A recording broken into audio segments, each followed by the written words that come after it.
Well, we're halfway there.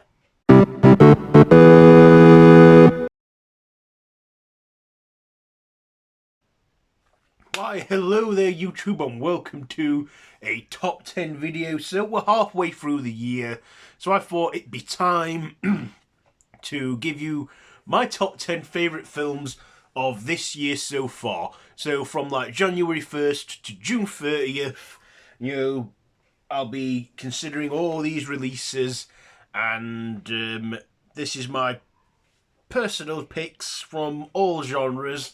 If you want to see like horrors, I've done one for horror movies of this year over on my horror channel.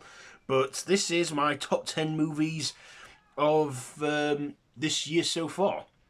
So before we get underway, I just want to give out some honourable mentions to some that didn't quite make the top 10 but deserve their call out. And they are Creed 3 and Peter Pan and Wendy, Cocaine Bear, The Little Mermaid. I actually did enjoy watching that, surprisingly. And Shazam! Fury of the Gods. So, there's my honourable mentions. Let's get on with the top 10. So coming in at number 10 is Super Mario Brothers, the movie. Yes, so we've had Sonic the Hedgehog live action, which has been successful, and a third movie's in the works. So Nintendo decided to go again, or this time not to do live action, but to give us a computer animated film adaptation, which had Chris Pratt, Anya Taylor-Joy, Charlie Day, and of course Jack Black. This was actually quite a lot of fun. I enjoyed watching it, and that song Peaches, Jack Black went on to make it an actual song. But yeah, I did enjoy it more than I thought I would. So yeah, there's that one, Super Mario Bros. The movie. Number 9 is Ant-Man and the Wasp: Quantumania. So Phase 5 officially kicked off with this one. I thought it was okay. Not too brilliant. First of all, I love the return of Paul Rudd, Evangeline Lilly, and Michael Douglas and Michelle Pfeiffer. And we had a new addition in there, Catherine Newton as a now teenage Cassie Lang, who is kind of, set up her own like suit and everything and what have you. And this time, after 2 films of teasing and mentioning the quantum realm, we finally actually went deeper into the quantum realm, and we saw many strange creatures, including Kang the Conqueror. The MCU's new big bad of the multiverse saga. Jonathan Majors has actually made it twice as like a third time villain. This one, Ant-Man and the Wasp: Quantumania, and Creed 3. In this, he's Kang the Conqueror, or a variant of him. I do like the mid-credit scene and the post-credit scene, how they set things up for more to come in the multiverse saga. But this one, it was just caked in CGI with it being in the quantum realm.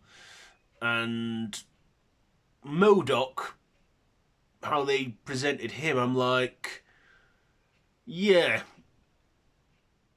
I don't know what's worse, that or the Mandarin twist from Iron Man 3, but it's Marvel doing their stuff. But yeah, not my favourite Ant-Man movie, I'll admit that, but I like that they delve deeper in to the quantum realm, and we had some good comic relief and adventures in there.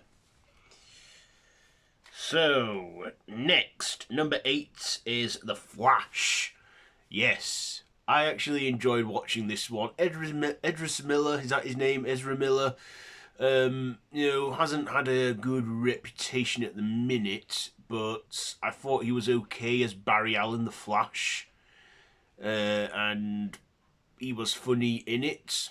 But of course, one of the highlights, were Michael Keaton's return as Batman for the first time in over 30 years, 71, and he's still got it. And yeah, I was like, hello, my childhood, because it was just great to see him back in his role.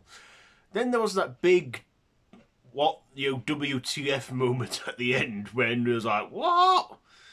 Thinking, what the hell have you done, Barry, to the DCEU? However, they said that they're using the Flash to reboot that whole universe, what have you, because James Gunn has took over now. But yeah, the Flash, enjoyed that one. You know, we got like a big cinematic debut from Supergirl for the first time in over 30 years as well. So yeah, and lovely Easter eggs we got from the multiverse, showing that, you know, those DC universes we all still know exist. So, number 7, it is Indiana Jones and the Dial of Destiny. So, when they said that they were making another Indiana Jones film, I thought they can't possibly have Harrison Ford back. He's old now, but hey, Harrison proved that age is just a number, like many other action stars do to this, you know, these days. And Harrison Ford is 80, 81 nearly, and he still got it, playing Indiana Jones. I thought this was a big improvement from the previous film, Kingdom of the Crystal Skull, but didn't quite live up to the original trilogy, the first 3, but I enjoyed watching this one. It felt like classic Indiana Jones. Yeah, we got a lot of CGI in there because it's the 21st century and what have you, but I'm glad we didn't get any CGI animals or him defining physics by surviving a nuclear bomb in a fridge and what have you. But yeah, I did enjoy this one more than I thought. Great opening act with the de-aging. So, number 6, it is Spider-Man Across the Spider-Verse. So we got Spider-Man Into the Spider-Verse, and that was so successful they ended up giving us this sequel, which is the first of a 2-parter. Well, they're making it, it's obviously going to be a trilogy, because we got Beyond the Spider-Verse coming out in March, which will conclude this story. So, I'll admit, first time viewing, I was like, yeah, there's just too much flashing and glitching. Do they hate epileptic people? Also, I felt that this did go on a lot longer than it needed to. 2 hours and 20 minutes for a kid's movie. I mean, I got a bit bored watching it, but I thought I'll try and give this a second chance. You know, this time where I'm not as sleepy or tired, because I will admit the day I watched it, I didn't sleep very good that night, but I'm glad I gave it a second shot. And I'm, you know, I liked it, not as much as the first, you know, Spider-Verse film, but still, my one flaw with it is it did go on a lot longer than it needed to, and the final act kind of drags in that, but still, I liked it, just not as much as everyone hyped about it, but yeah, it has some good animation in there. And like I say, I'm glad I gave it a second shot. So, top 5 now, and at number 5 it is Megan. Yes, Megan. From, you know, usually January isn't a good month for movies, it's like a dumping ground, but they seem to be improving on that. And Megan, I enjoyed watching it. In fact, I went to see it twice, because I thought it was, you know, just so I can see if I appreciate it more the second time. And you know what? I actually like watching it. You know, and there is a sequel in the works, which we'll get, I believe, in 2025. And, yeah, I thought that at this point the killer doll trope was, you know, overdone. But, you know, she's an AI robot doll. And I like this. You know, what they lack in gore, they make up for in suspension and implying. I believe in America it was PG-13, which is the American equivalent to the 12A rating here. We got it as a 15, which is our equivalent of an R rating. And there is, you know, they have said that there is an R-rated cut. I think we got the R-rated cut.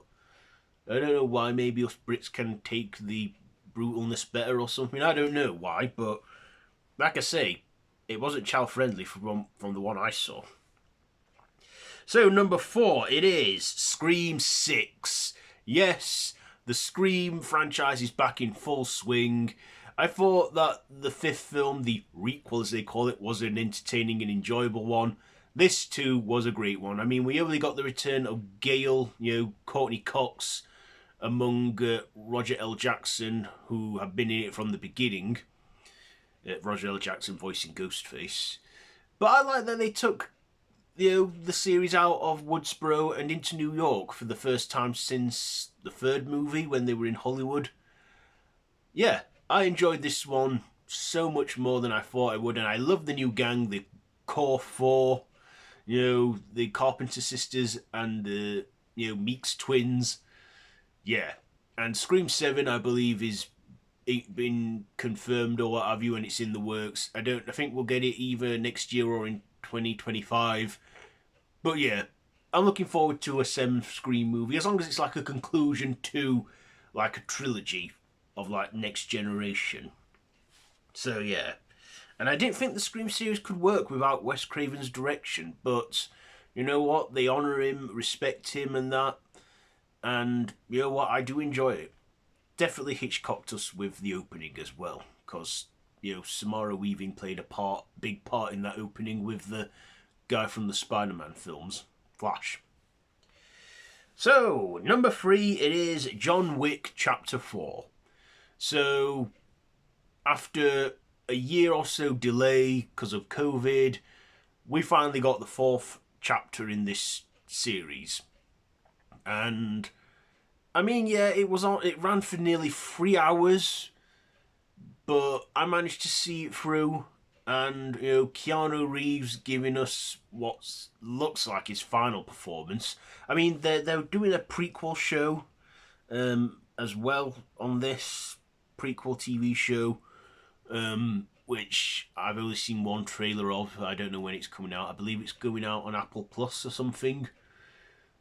But yeah, Keanu Reeves giving it his all. One of our final performances from the late Lance Reddick. I believe he's still got the Percy Jackson series to come out where he plays Zeus. But yeah, sad that it came out the very week he died. And we got Ian McShane back. We got some old faces and some new faces. Just a fun action flick, and they leave it open. They don't leave it open for any more. But if they don't make any more, I'm okay with that, the way it concluded. So number 2 is Evil Dead Rise. Yes. This made it as my top favourite horror movie of this year so far. And they take the Evil Dead out of a remote cabin in the woods and put it in an apartment block in LA. And it still works. We get the Deadites, an evil book where someone makes the stupid decision of playing audio or reading it or what have you and unleashing the Deadites. I enjoyed this one. I love the callbacks it made to like Evil Dead 2 when they're all saying Dead by Dawn, Dead by Dawn. I like the gore factor. I like the demonic stuff. I just enjoyed this one. No Bruce Campbell, but he did have a very small cameo in voice, and another one that I missed on first viewing. Still had them two, Sam Raimi and Bruce Campbell, as producers, but it's like a standalone film as well. First one we got within 10 years. I believe this was originally meant for like HBO Max, but they decided to go theatrical on it, and I'm glad they did. And yeah, I don't know how long, I don't know if we'll get another one anytime soon, but if we do, let's hope it's not 10 years like the last one, because the 2013 one was surprisingly good as well. So now we have my number 1 pick, and that one is my top favourite film of 2023 so far is Guardians of the Galaxy Volume 3. Yes, the Guardians are back for one last show, and yeah, I laughed, I cried, I had a blast. We got into some depths of Rocket's backstory, which was nice but also heartbreaking. We were introduced to the High Evolutionary, who was the villain of this one. We got some good comic relief moments as usual. We got our Nathan Fillion cameo after the second one when his cameo was cut. We got, a great soundtrack. We got, a great credits roll to the photo albums to Bruce Springsteen. We got our usual mid and post credit scenes. it just was probably the best since Endgame. Since Endgame. So Phase 5, we've only had 2 installments out so far this year. But yeah, Guardians of the Galaxy Volume 3. Of course, it's our swan song from James Gunn as well. I mean, they did right by hiring him back to finish this one and give us the Christmas special. But, of course, whilst, instead of waiting for Disney to take him back, he got working on at Warner Bros. In DC and gave us the Suicide Squad and is now the co-CEO of DC Studios, and he's going to do a lot with that. So, I look forward to what he's got planned for that as well, DC. But, if they were saving the best for last, they definitely did with this one. Guardians of the Galaxy Volume 3, my favourite of this year so far. So there you go. We've gone through 6 months. Now we've got another 6 to go. What will the rest of the year bring? Well, there's some great anticipations. We got the Marvels coming out. We've got some good horrors to come. Insidious, The Red Door, Last Voyage of the Demeter. We got some, other things like we got Blue Beetle and yeah, a lot of good stuff to come in this year. So yeah, what are your top favourites of this year so far? Let me know down in the comments below. If you like this video, be sure to give it a big thumbs up and to share with your friends. Feel free to subscribe to the channel if you haven't already and to hit that notification bell. I've been Random Ross and this has been my top 10 favourite movies, or my top 10 movies of the year so far. So until next time, I bid you all a goodbye.